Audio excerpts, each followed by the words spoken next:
Paano ka nakikilala? Mapagpalang araw ng Sabado, kapanalig, at maligayang kapistahan po ni San Juan Crisostomo, Obispo at Pantas ng Simbahan. Ito po si Sister Rose Agtarap ng Daughters of St. Paul para sa mabuting balita. Pagnilayan na po natin ang Ebanghelyo ngayon.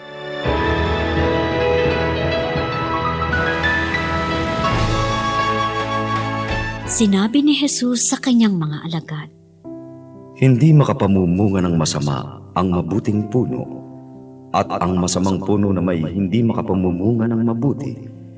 Nakikilala ang bawat puno sa bunga nito. Hindi makapipitas ng igos mula sa tinikan ni makaaani ng ubas mula sa dawagan. Naglalabas ang taong mabuti ng mabuting bagay mula sa yaman ng kabutihan sa kanyang puso. Ang masama na may naglalabas ng masamang bagay mula sa kanyang kasamaan. At umaapaw nga mula sa puso ang sinasabi ng bibig. Bakit pa ninyo ako tinatawag na Panginoon, Panginoon, pero hindi niyo naman tinutupad ang aking sinasabi? Ilalarawan ko sa inyo ang lumalapit sa akin at nakikinig sa aking mga salita at tumutupad nito. May isang taong nagtayo ng bahay na humukay ng malalim at sa batuhan inilagay ang mga pundasyon. Pagdating ng baha, hinampas ng agos ang bahay na iyon. Subalit wala itong lakas para yanigin iyon, sapagkat mabuti ang pagkakatatag niyon. At kung may nakikinig ngunit di naman nagsasagawa, matutulad siya sa nagtayo ng bahay sa ibabaw ng lupa na wala namang pundasyon. Hinampas ito ng agos at kaagad bumagsak. Anong laki ng pagkawasak ng bahay na iyon?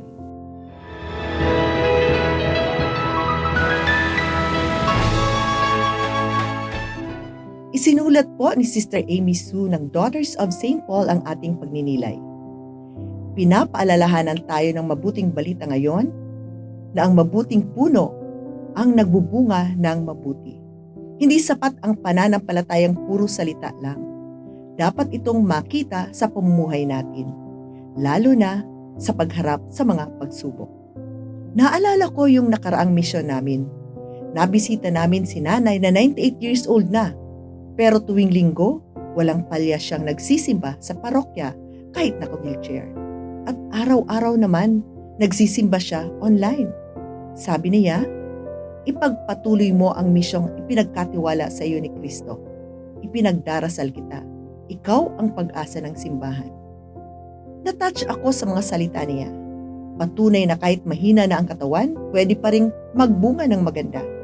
Sa kabila ng edad, ang matibay na pananampalataya ni nanay ang nagpalakas sa aming mga batang missionaries.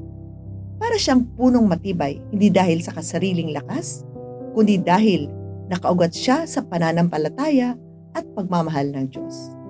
Kapanalig, inahamon tayo ng salita ng Diyos. Saan nakasalalay ang lakas natin?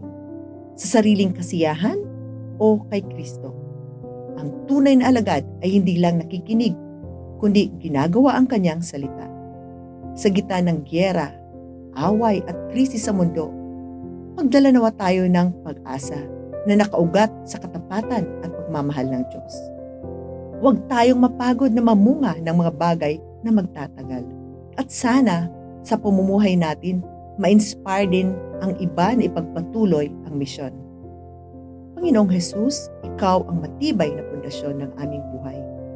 Tulungan mo kaming magbunga sa pamamagitan ng pagmamahal, panalangin, katapatan at paglilingkod. Kahit na marami kaming kahinaan, sakit o mga pagsubok, gabayan mo kaming maging liwanag ng pag-asa at kagalakan. Bigyan mo kami ng lakas na mamuhay at magmahal tulad mo nang mas marami ang makakilala sa iyo. Amen. Mga kapanalig, maraming salamat po sa inyong suporta sa aming misyon, lalong-lalo na sa mga donors at sponsors ng programang ito.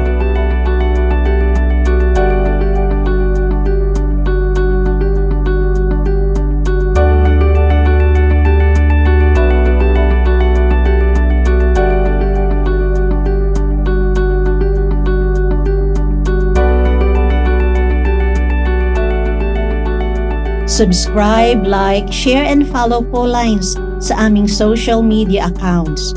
Patuloy po kaming humihingi ng inyong tulong upang maipagpatuloy ang programang ito. Maaari po ninyong ipadala ang inyong love offerings at donasyon sa aming donations channels.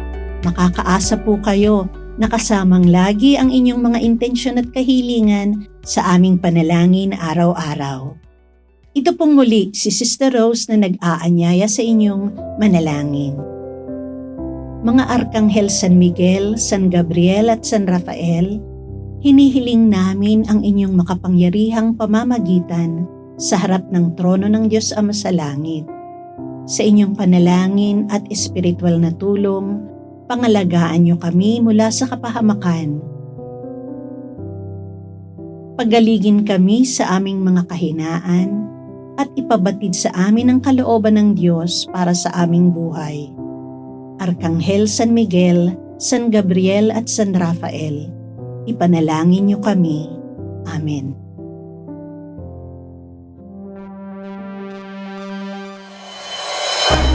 We are here to provide a new way of communicating and proclaiming the gospel.